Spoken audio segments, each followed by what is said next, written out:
Wolf, good evening. Yeah, so Bill Lee tells me that he's been watching this trial throughout. You'll remember that he himself had to testify in court. And he says when you look at what his then officer said on the stand, it came out in court, he believes, that they did their job to the letter. And though unpopular at the time, he believes that he upheld his oath.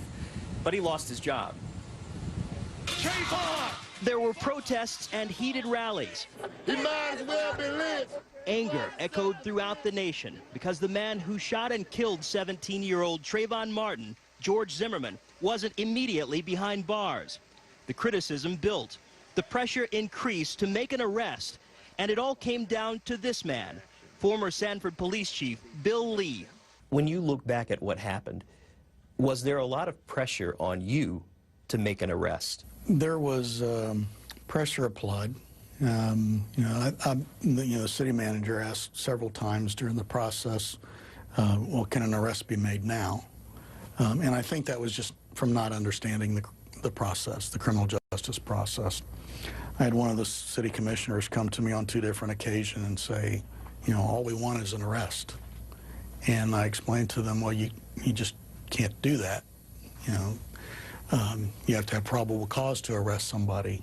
And, it was related to me that they just wanted an arrest. They didn't care if it got dismissed later.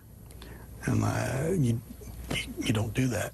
On the night of the shooting, February 26, 2012, police took Zimmerman into custody for questioning, but later let him go.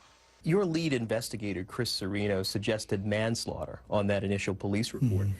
Why is it that, for 40-plus days, George Zimmerman walked a free man? The laws of the state of Florida and the Constitution require you to have probable cause to arrest someone. The evidence and the testimony that we had didn't get us to probable cause. Police passed the case on to the state attorney's office. The governor then assigned the case to Special Prosecutor Angela Corey, who charged Zimmerman with second-degree murder.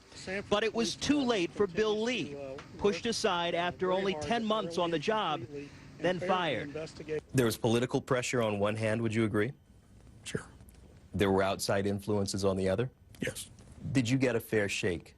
I don't think so. I upheld my oath. I upheld, my oath to abide by the laws of the state of Florida and the Constitution, and I'm happy that at the end of the day I can walk away with my integrity.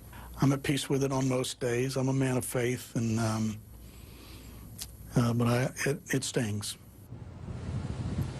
Lee also talked to me about that 911 audio tape and the non-emergency tapes that were played for Trayvon Martin's family at City Hall without law enforcement present. He says that he advised city officials not to play those tapes, that they should have been played individually for each family member, and certainly with a law enforcement officer present to see it, Wolf. George Howell with a good exclusive interview. Thanks very much, George, for that report.